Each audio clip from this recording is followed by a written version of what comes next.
സ്വലാത്തുൽ ഫാത്തിഹ തുടങ്ങുമ്പോ തുറന്നു വെക്കണം. എന്നിട്ട് 101 സ്വലാത്തുൽ ഫാത്തിഹ ചൊല്ലുമ്പോ ഓരോരോ സ്വലാത്തുൽ ഫാത്തിഹയും അത് നമ്മൾ ഓതണം. സ്വലാത്തുൽ ഫാത്തിഹ സാധാരണ സ്വലാത്തുല്ല. അല്ലാഹുവേ, ആരൊക്കെയാണോ തേന് ഭക്ഷിക്കുന്നതെങ്കിൽ നമ്മളെ ശരീരത്തിൽ വന്ന മാംസത്തിൽ വന്ന രോഗങ്ങളും, നമ്മളെ ശരീരത്തിൽ വന്ന മാരകമായ രോഗങ്ങളോ, നമ്മൾ രക്തത്തിൽ എരിഞ്ഞ രോഗങ്ങളോ, നമ്മളെ നരമ്പിനെ ബാധിച്ച രോഗങ്ങളോ, എല്ലാ രോഗങ്ങളും തേൻ ഈ സദസ്സിൽ വെച്ച് ടീസ്പൂണ് കഴിക്കുന്നതോടുകൂടി അല്ലാഹു ശിഫയാക്കി തരട്ടെ. നമ്മളെ മക്കള്, പഠിക്കാത്ത മക്കളുണ്ടെങ്കിൽ 2 കുപ്പി ഉണ്ടെങ്കിൽ 1 കുപ്പിയെ തുറക്കാൻ പാടില്ല കേട്ടോ. വീട്ട് ഇവിടുന്ന് കുടിക്കാൻ സ്വലാത്തുൽ ഫാത്തിഹ ചൊല്ലുമ്പോൾ 2 കുപ്പിയും തുറക്കണം. ഇത്തിരി സ്നേഹത്തോടെ ദീനിന്റെ പ്രേമികളെ, ദീനി സ്നേഹികളെ, പ്രവാചക പ്രേമികളെ, അഹ്ലുസുന്നയുടെ മക്കളെ, ഇത്തിരി സ്നേഹത്തോടെയാണ് ഞാൻ പറയുന്നത്. കണ്ണടച്ച് നമ്മൾ ഇരുട്ടാക്കരുത്. നമ്മുടെ ദീനാണ് ആ വിൽക്കുന്നത്. ദീന് വിറ്റ് കാശാക്കാൻ. ഒരു മാർക്കറ്റ് വിപണിയിൽ ഒരാളൊരു സാധനം ഇറക്കുകയാണെങ്കിൽ അതിൻ്റെ ഹൈലൈറ്റ്, അതിൻ്റെ പ്രൊഡക്ഷൻ അതിൽ വിപണിയിൽ ഇറക്കുകയാണെങ്കിൽ അതെങ്ങനെ വിപുലീകരിക്കണം, അത് എങ്ങനെ ജനങ്ങളുടെ ഈ ക്ലച്ച് പിടിപ്പിക്കണമെന്ന് ആ മാർക്കറ്റിംഗ് തന്ത്രം അറിയുന്ന ആളതിന് അതിൽ വിജയിക്കും. ഒരു ബിസിനസ്സുകാരനാണ് ബിസിനസ് വിജയിപ്പിക്കാൻ അതിൻ്റെ ഹൈലൈറ്റ്, അത് എങ്ങനെ മാർക്കറ്റ് ജനങ്ങളെ ക്ലച്ച് പിടിപ്പിക്കണം, അതിലെങ്ങനെ ഇൻകം കൂട്ടണം, അതിൻ്റെ സോഴ്സ് ബിസിനസ്സുകാരനറിയും. ആത്മീയമായിട്ടുള്ള ബിസിനസ്സിൽ എങ്ങനെ ജനങ്ങളുടെ ഉള്ളിലേക്ക് മനസ്സിറങ്ങി ചെല്ലണം, എങ്ങനെ അവരെ കെയർ ചെയ്യണം, എങ്ങനെ അവരെ കയ്യിലുള്ള ക്യാഷ് എങ്ങനെ ഫണ്ടായി മാറണം, കയ്യിലെത്തണം എന്നതിൽ PhD എടുത്ത ആളാണോ ഈ സുഹൃത്ത്, അറ്റക്കോയ സുഹൃത്ത്. വേദനയാണ് കാണും. നമ്മൾക്ക് എല്ലാ ആത്മീയമായിട്ടുള്ള ഒത്തിരി ആളുകളുടെ അടുത്ത് നമ്മൾ പോയതാണ്. അവരുടെ ദുആയും അവരുടെ തലോടലും ഒത്തിരി അനുഭവിച്ചതാണ് ഞാനടക്കം, ചെറുപ്പത്തിലും ഈ വർത്തമാനകാലത്തും. ഇപ്പൊ ഈ ഒരു 10 ദിവസത്തിന്റെ ഉള്ളിലും ഞാൻ 2 മക്കാമുകൾ സിയാറത്ത് ചെയ്തു വന്നത്.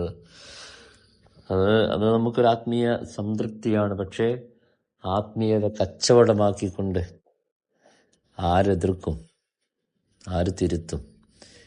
ഞാൻ എൻ്റെ നിഗമന, നിരീക്ഷണ, ഗവേഷണ വിലയിരുത്തലിൽ നൂറെ ഹബീബ് എന്ന പുണ്യതി റസൂലിന്റെ ആ പച്ചക്കുബയിൽ കിടക്കുന്ന നമ്മുടെ പുണ്യ നേതാവിന്റെ പേര് ഉപ്പാപ്പ എന്ന് പറഞ്ഞുകൊണ്ട് ആ നേതാവിന്റെ പേരിൽ ഈ ചൂഷണം, 2 കുപ്പി 1 വീട്ടിൽ ഒന്നുള്ള ഈ ചൂഷണം, ഓരോ കുപ്പിക്ക് 1000-ങ്ങളും 10,000-ങ്ങളും വാങ്ങി കോടികൾ സമ്പാദിക്കുന്ന ഈ ചൂഷണം എൻ്റെ വിലയിരുത്തലിൽ ഞാൻ ഒന്ന് മൊഴിഞ്ഞാലേ ലോകത്തിന്റെ അവസാനത്തെ അടയാളത്തിൽപ്പെട്ടതാണ് ഈ നൂറെ ഹബീബൊക്കെ എത്ര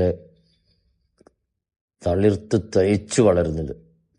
ഏതെങ്കിലും ഒരു വീഡിയോന്റെ കമന്റിൽ നോക്കുകൊണ്ട് ആരെങ്കിലും സപ്പോർട്ടുണ്ടോ? ഏതൊരു വീഡിയോയുടെ അടുത്ത് നോക്കി ആര് സപ്പോർട്ടുണ്ടാവും? ഈ പാവങ്ങളായ മുഫ്തി തൊട്ട് മുഖം മറിച്ച് പോകുന്ന ഈ തരുണിമണികളല്ലാതെ. കാലത്തിന്റെ അവസാനത്തിന്റെ അടയാളമാണെന്നതിലൊരു സംശയവുമില്ല. പുണ്യനബിയുടെ പേര് വെച്ചുകൊണ്ട് സംഭവം ഭയങ്കരമാണ്. അതിൽ കൺഗ്രാജുലേറ്റ് മിസ്റ്റർ ആറ്റക്കോയ തങ്ങൾ സെയ്തവർകളെ കൺഗ്രാജുലേഷൻ. ഞാൻ സെയ്യദാണോ അല്ലേ എന്നതിലൊന്നല്ല ഈ കുറ്റപ്പെടുത്തുന്നത്. ആത്മീയത നമുക്ക് ഭയങ്കര ഇഷ്ടമാണ്. ആത്മീയമായിട്ട് സുഹൃദ്, ഈ സുഹൃദ് പറഞ്ഞ സാധനം തന്നെ എന്താ ആറ്റക്കോയൊക്കെ അറിയില്ല. ആത്മീയത വേറെ. ഞാനൊരു 10 മിനിറ്റ് അറബിയിൽ ദ്വാരക്കാത്തൊരു മനുഷ്യനാണത്. ദ്വാരക്കാൻ കഴിയാത്ത ഒരു പേജ് ഖുർആൻ കണ്ടുകൊണ്ട് തെജ്വീദോടെ ആക്കം പോലെ ഓതിയാൽ ഒരു വരിയിൽ 4-5 തെറ്റി വരുന്നൊരു മനുഷ്യന് ഇത്രയും ആത്മീയ ഒരു തേന് ആയിരക്കണക്കിന് കുപ്പികളിൽ 10,000-ങ്ങൾ പിരിച്ച് കോടികളാക്കി അതിനിപ്പുറത്ത് ജനങ്ങളെ കയ്യിലെടുക്കാൻ ഇപ്പുറത്ത് ആത്മീയതയുടെ ഒരു ചൂഷണമായിക്കൊണ്ട് അനാഥ മക്കളും പള്ളികളും ഇപ്പം ദർസ് തുടങ്ങും, ഇപ്പം ഖുർആൻ തുടങ്ങുന്നതൊക്കെ അവസാനത്തിൻ്റെ എന്താ ഒരു വേദനയോടെയാണ് ഇനി വീഡിയോ ചെയ്യുന്നത്. വീഡിയോ ഞാൻ കണ്ടപ്പോൾ ഇങ്ങനെ ഒരു വോയിസ് ഇടും. ഇന്നും ഇന്നലെയും അല്ല, ഏകദേശം ഒരു വർഷങ്ങൾ.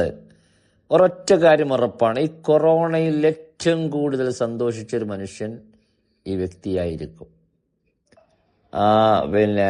പഴയകാല ജീവിതം, ഫുട്ബോൾ തരംഗം കഴിഞ്ഞ് ബോംബെയിലെ ചികിത്സകളൊക്കെ കഴിഞ്ഞാൽ ആറ്റക്കോയന് സമ്മതിക്കൊണ്ട് എനിക്ക് മുൻകാലത്ത് പഠിക്കാൻ കഴിഞ്ഞില്ല, അപ്പം പഠിപ്പിക്കാൻ കഴിഞ്ഞിട്ടില്ല.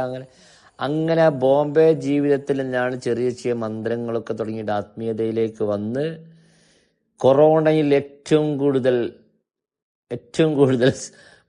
പുഞ്ചിരിച്ച് സംതൃപ്തനെ അടഞ്ഞത് ഈ മനുഷ്യനാണ്. അള്ളാഹു പുറത്തു കൊടുക്കട്ടെ. കാരണം ആ കൂടിയിരിക്കുന്ന ആളുകളൊക്കെ പച്ചപ്പാവങ്ങൾ, അവർക്കൊന്നും റബ്ബിന്റെ ചോദ്യം ശിക്ഷ ഉണ്ടാവില്ല. ഇവരെയൊക്കെ പറ്റിക്കുന്ന ആ ഒരു കുറ്റത്തിന്റെ ലോഡ് എത്രയായിരിക്കും? സക്കറാത്തിന് മുമ്പ്, മരണത്തിന് മുമ്പ് തിരുത്താനുള്ള ഭാഗ്യം ഈ നൂറ ഹബീബ് ആറ്റക്കോയ തങ്ങൾ കൊടുക്കട്ടെ. വളരെ വഞ്ചനയാണ് ചെയ്യുന്നത്, ഇത്രയും വഞ്ചന, കൊടും വഞ്ചന. ആത്മീയ ചൂഷണം നമ്മൾ പറഞ്ഞ് സിമ്പിളായി ഒഴിവാക്കും. ആത്മീയ ചൂഷണം എന്നാണ്, ചെറിയ ചൂഷണം എന്നല്ല. പാവങ്ങൾ അങ്ങോട്ട് കൊടുക്കന്നെ, വിക്സും തേച്ച് കണ്ണീരടിപ്പിച്ചാണ് പറഞ്ഞാൽ. ഞാൻ നേരത്തെ പറഞ്ഞ 10 മിനിറ്റ് അറബിയിൽ എവിടെയും ദുആ ചെയ്തിക്കണോ? ഏതെങ്കിലും വേദിയിൽ 10 മിനിറ്റ് ആറ്റക്കോയ ദുആ ചെയ്ത് കാണുന്നുണ്ടോ? അത് വീഡിയോ കാണുന്നവർ കേൾക്കുന്നവരെ സത്യം തിരിച്ചറിഞ്ഞുകൊണ്ട് വിവേകതയോടെ മുന്നോട്ട് പോവുക. Good bye. അനീഫ കട്ടപ്പാറ.